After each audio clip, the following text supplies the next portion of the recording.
Sand dunes are like the magic of nature. It's synchronicity forming from chaos. Sand dunes are basically just piles of sand that is formed by the interaction of wind and sand. But if wind is interacting with sand, wouldn't it look more like this? Why would wind pile up sand after sand and make a dune instead of just flattening it all out? There is an interesting and juicy physics behind how sand dunes are formed. Today we are going to look into that. Even though it is kind of dry, the study of sands or aeronology is an interesting subject. Sand itself is a weight substance. Sometimes it behaves like a solid, sometimes it behaves like a liquid, and sometimes it even behaves like a gas.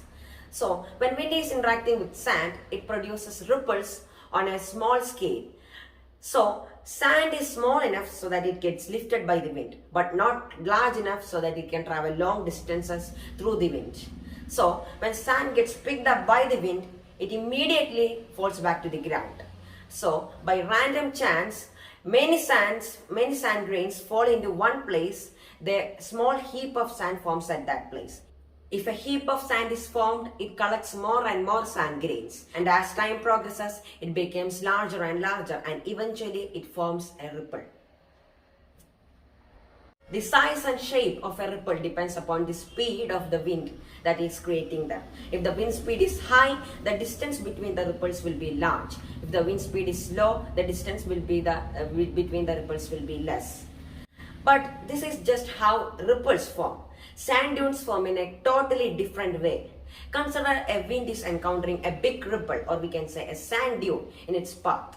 The wind will accelerate upwards and the velocity of the wind increases. So, because the velocity of the wind has increased, it will erode sand particles from the front side of a sand dune and will deposit them on the top side of a sand dune. This is because the speed of the wind changes so dramatically and it decreases so dramatically on top of the sand dune that it deposits all the sand particles on top of the sand dune. In this way, the sand dune grows in length. But a sand dune cannot grow in length after a point. If the downward facing side of a sand dune is making an angle of 34 or 35 degrees, then an avalanche will occur and the sand dune will no longer grow. This angle, known as the angle of repose, for sand it's 34 or 35 degrees, but for sugar it's 90 degrees, which means that we can stack sugar almost vertically. But if we try to do the same thing with sand, it will just avalanche, it will just fall. A sand dune will have an outer covering of fine sand, which means that the top 1.5 to 1 meter layer of a sand dune is composed of very fine sand that is very light, so that when wind hits them, it will begin to vibrate. Thus, a sand dune will produce a sound. The frequency of this sound will be dependent on how thick the fine sand layer of the sand dune is. Thus, the sound of each sand dune is different. So, a sound of a sand dune is like a fingerprint of that sand dune. This is the sound that we hear when we go to a desert. When we go to a desert, we can hear a sound that is similar to the sound of a shallow or the sound of a bombing jet that is flying upwards. So, if we go to the desert and we hear the sound, most travelers will suddenly look upwards to see if there's an airplane going nearby.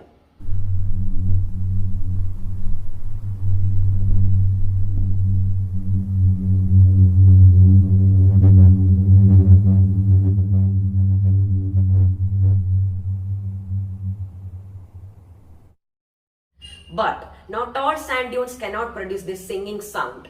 Only sand dunes which are higher than 120 feet and which are staying in a region where the temperature is more than 120 degrees Fahrenheit can only produce this sound.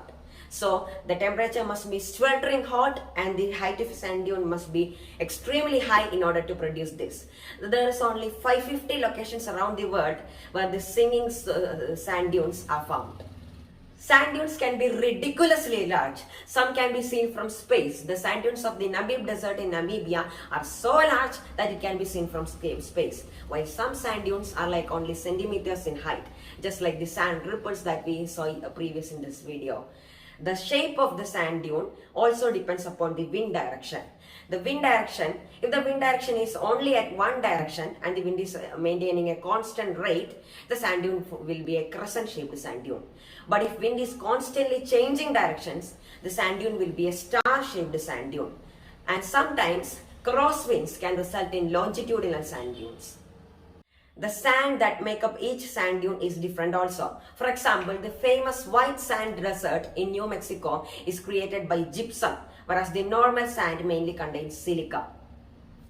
The study of sand dunes is getting so much attention right now because desertification is a rising problem due to global warming. Due to global warming and deforestation, many places are becoming deserts right now, and just few years back, an entire town in California suffered because of a sandstorm. So, sand is an interesting topic right now, and we are learning more and more about deserts. In order to prevent desertification, we need to learn about deserts. Individually, the work that each sand grain does in order to make a sand dune is less. But if you combine all of their efforts, chaos will result in synchronicity. By the same way, we all can join hands and protect this Mother Earth. Thanks for watching.